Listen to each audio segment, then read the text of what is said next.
Hello, dear viewer. I don't know why I said it like that, but hi. How's it going? I'm in a weird mood tonight. Let's read some stories. Let's begin the neckbeardery, as it were. This is from Reddit user A Random Teacher. I like your name. This is My Journey to Reform a Neckbeard, Part 1. Ooh. Well, this sounds like it might be a challenge. Well, I'm down. Let's find out. Here we go.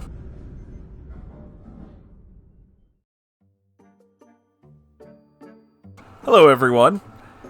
I am but a humble teacher here to tell a story. I've recently found YouTubers like Fun with Failure, Hellfreezer, I know those guys, and Vinci. I don't think I know him. And have decided to make this Reddit account to tell this story. Also, if anyone can point me to another Reddit YouTuber, I would love to watch them. Yeah, I know about this dork called Moonhorse. I don't know if he's very good, though. His videos suck, and he's kind of a weirdo. But here today, we have the story of the journey I went on to reform a neckbeard, who's currently one of my closest friends. I decided to tell this story because all the stories I was hearing about neckbeards were so negative and depressing that I thought I needed to spread a little joy. Now, of course, there'll be cringe, but that's to be expected from a neckbeard story. But enough of that, it's time to introduce the characters. Myself, aka Teach, at the time, your standard college fuckboy and former high school weirdo. Slightly overweight, but super into lifting weights due to playing football in high school. Also into nerdy things, which is how I met the beard in question. Ed, the beard. Very overweight, typical neckbeard. Named Ed for his use of quotes from Ed, Edd, and Eddy. If you know, you know. I love that show. We also went to high school together, but we really didn't talk much. Had all the neckbeard tendencies. So our story begins in the year 2017. I just graduated from community college and had finally begun attending a 4-year college. Into the fall of my freshman year, my persona as a fuckboy had begun to develop. You keep saying that, and I'm not entirely sure what it means, but at the same time, I'm not entirely sure I want to find out. Apparently, being quiet, strong, and slightly good-looking makes all the ladies interested. But enough ego-stroking, time to really get into the story. So I'm sitting in the student center, trying to do some homework, and I feel the entire booth shake as someone tries to sit opposite me. Hey, I don't know if you remember me, but we went to school together. Oh yeah, I remember. Didn't you used to play Yu-Gi-Oh! At lunch? Oh yeah, how you been, man? So we start back and forth, catching up, all the while I'm trying not to make a face at his smell. Unbrushed teeth, unwashed socks. He's wearing Crocs. Sweat and shit. And we can't forget the Axe body spray because, of course... Oh yes, the Chris Chan bathing method. It doesn't work. Then the lady at the counter calls his number and he goes up to get his food. This man comes back with, I shit you not, 2 orders of chicken tenders. Oh, he's got the tendies. Fries and a lot of honey mustard. And the honey mustard, oh dear God! I just stare at this man as he scarfs down this feast of beardery. You ever see someone so out of shape that they sweat when they eat? Yeah, it was this dude. He was stuffing his face with fried food and trying to talk at the same time about what he'd been doing since high school and how awesome I was for getting all the bitches. I did not, in fact, have all the bitches. Just some. I like your way with words. I'm getting sick of his smells and this sight, so I'm out of here. He then comes to find me a little later in a different building and sits by me again. Oh, hey man, can I talk to you? What's up? How do you talk to people? Is he a Zognoid? What do you mean by that? I mean, I want to make new friends because I don't have any, and you seem to be good with people, and you're also my only friend. Can you help me not be terrible with people? I really start feeling bad for this guy. I mean, we were friends back in high school, and he never did anything that bad outside of some minor creeping on girls. So I decide, well, I'm going to help this man. I mean, you just talk about things you like. Who knows? You might find something that you have in common with people, you know? So I invite him to hang out with a couple of my friends at the student night later on. The time comes. We're about to head to the event. When I go to pick him up, he's wearing a fedora, spiky leather bracelets, and a leather jacket. Oh God, the trifecta. Okay, no, you're not wearing that. I said it would help you, and it starts with you not looking like a teenage edgelord. You need to change. But it makes me look tough. Dude, just change. I'm not taking you out in public like this. Do you want to get made fun of? He eventually goes into his room and he changes. He still smells terrible, and I tell him about the smell. He goes into his room, showers, changes clothes. He comes out smelling better. Of course, this isn't enough. He then pulls out his can of Axe body spray and begins to spray about half the can on himself. Well, at least he showered, so progress is progress. We finally head to the event. Things are going well, and a couple of girls come to sit with the four of us. This makes Ed very nervous, as talking with women is not his strong point. He gets quiet and starts thinking. I could tell by the way he places his hands on his face.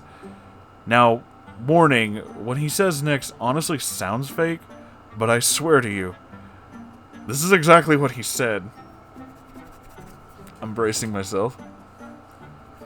So, you guys like hentai? Son. No. Why would you do this? Everyone gets quiet and just stares at this man for a few seconds. He then begins frantically rambling about how sorry he was and how he doesn't know why he said that. Everyone at the table then begins laughing at him and making fun of him. He starts crying and runs off. Oh, jeez. I run after him and find him in a different building crying by himself. Dude, are you alright? You don't need to be here. I'm just gonna fuck up again. Why did you say that, though? Well, you told me to talk about the things I liked, and it's all I could come up with. Yeah, but that obviously means talk about things like sports or something socially acceptable. Porn's not one of those things. I'm sorry, I have autism and social things are hard on me, I can't. And I just cut him off. Look, you're not going to do that with me. You said some stupid shit and it happens. So what? You take your lumps, you learn for next time. I am not going to let you use this as an excuse for doing dumb shit when you have to learn this stuff. I said I would help you, but if you're going to pout and make excuses, I'm not going to. You know where my room is if you come to your senses, but leave the bullshit behind. Now, some of you might think that this was harsh, but I've learned you can't coddle people. You need to be blunt with them if you ever want them to get the message and change their behavior. So I wait and wonder if I was too hard on him, but then there's a knock at the door. Yeah, I think you were right, man.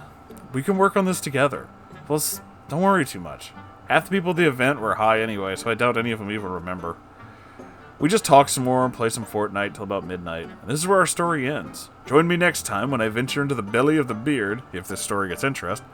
Until next time, dear readers.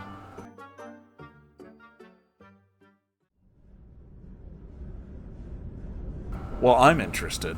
I gotta be honest with you, I'm very interested. I've read a lot of, as, you know, our teacher here, OP, points out, a lot of really negative stories that have a little, you know, a lot of negative connotations. Granted, it's Neckbeard stories, that's gonna happen.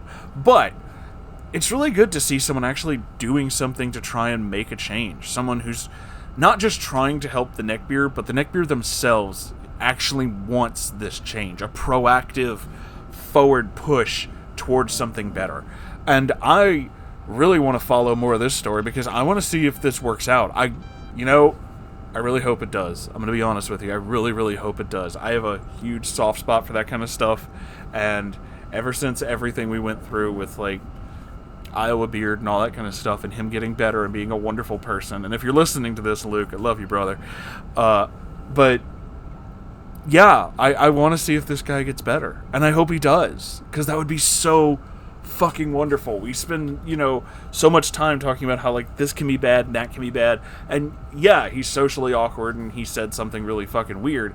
But, like, you can do it, man. You can get out of this shell. You can get away from that. This is the moment. This is the thing. I always talk about, like, how neckbeards can grow away from being neckbeards, which is why I don't really want to read stories about, like, teenage neckbeards, unless they're being told, like, from a perspective of an adult, from, like, something that happened in the past. That, okay. But when it's literally teenagers writing about other teenagers, I'd really try not to read those. Because, one, I'm a grown man and that's weird. And two, I don't really believe that someone who is that young has fully processed, you know, their own personality. But this is like a proactive thing. This is like, he's moving out of that. He's growing out of it. This is that thing we always talk about wanting to see.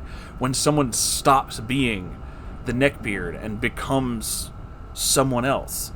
Do they become a good person or a bad person? Well, we don't really know until the process is over, but we hope for good. We really do. Knock on wood. Really hoping. And this is amazing to see. It's amazing to see that, he really wants this to happen. And he's already got, not just my vote, because I really want good things to happen for people, and I really want everybody to get better, but he's a big fan of Ed, Edd n Eddy, and that show is fucking amazing. If you haven't seen it, you should absolutely see it. I fucking love that show. So, yeah, you got my vote, kid. And keep doing it. Keep slugging away at it. You can get out of this. There's so many different ways to get out of this, and I know you're going to come out of this on top. I'm a believer, and I hope you guys are on board too. So this is part 1. Hopefully we'll see more soon. I don't know, man. Either way, thank you for being here. If you enjoy this, make sure you like, comment, subscribe, all that good YouTube stuff. There's a bell, I think, still. I don't know, man. I don't even pay attention to YouTube anymore, and I work here. I have a Ko-Fi, which has a really stupid goal on it, and I have a merch store, which we're adding new stuff to. You should check both of those out. They are very weird. I don't really know what I'm doing with both of these, but I am definitely doing things. Also, I have my own subreddit, r/Moonhorse Stories. You can post any kind of story there. I know there's an emphasis, or seems to be an emphasis on Neckbeard stories. And no, you can just post anything that you think is interesting and that I might be interested in. Maybe it'll be a video. Maybe it'll just be something cool to read. There's nothing wrong with that. I like that kind of stuff. Every Saturday, there is a live stream. It's kind of like this on the many ways that it's not. And you can come check it out. I love you all so very, very much, and I'll see you in the next episode. Goodbye, everybody.